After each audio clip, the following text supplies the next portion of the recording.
Let's actually talk about the casting of Pendragon Cycle. There's been a little controversy with a film coming out this summer, The Odyssey, Chris Nolan's film.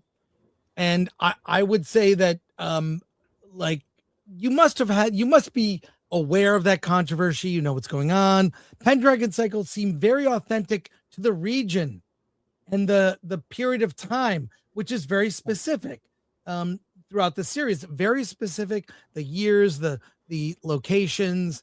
What do you think of what Chris Nolan has done with The Odyssey? And is that a good choice to make Lupita Nyong'o Helen of Troy? Well, it's 2026, and we're still acting surprised that Chris Nolan isn't great at casting women. Yeah. Listen, I think that it's premature to have an opinion. I mean, first of all, it's only a rumor, right? We haven't seen confirmation that that's the role for which she's been cast. Second of all, Chris Nolan is not some left-wing ideological propagandist.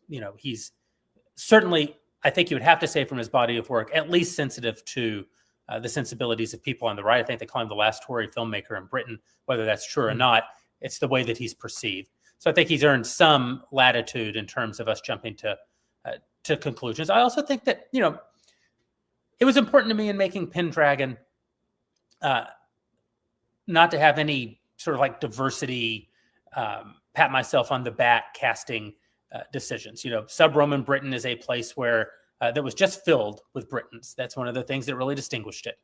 One of the first on the Deadline article that I did recently, I think the very first comment was, "There's not a single person of color in this show. They couldn't even throw us a bone and have one as a slave." And I thought, well, I mean, first of all, if I cast one black person in the Pendragon Cycle as a slave, I doubt you'd be putting a positive comment at the bottom of the story in that situation either. But also, it's completely like historically illiterate, like the African slave trade, as we understand it, also didn't exist in the period of sub-Roman Britain. Like it's just a flattening of history to fit some sort of ideological architecture that really only exists to criticize a filmmaker whom you associate with the political right. That's all I can say about that. So for me, that was important. I think that it's almost a subversive act today to actually just cast people as the race that they are in a film. Completely. But I don't think that it's Chris Nolan's job to be subversive. And it is kind of subversive to do that. Chris Nolan has his own artistic integrity. He has a story that he wants to tell. If he did cast her in that role, I mean, she's an Academy Award-winning actress. She's not exactly a diversity hire. She's incredibly accomplished. I want to know, if he did cast her in that role, why he did. And you're only going to know that when you engage with the art. How does one cast Helen of Troy, the most beautiful, the face that launched 1,000 ships? That's going to be a fraught decision no matter how you do it. I mean, it's also true that race as we understand it is not the way that people understood race historically. It's true that ancient Greece and the Near East were not Anglo-Saxon, Caucasian areas. So, it's probably just as racially incorrect to cast Matt Damon in the film as it. I don't know. Maybe it's bad. I haven't liked any of his actress casting really in any of his movies ever. I'm the one guy who thinks Katie Holmes was actually pretty good in Batman Begins. I know you guys burn me at the stake later, but great.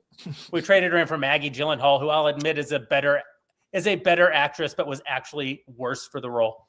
Yeah.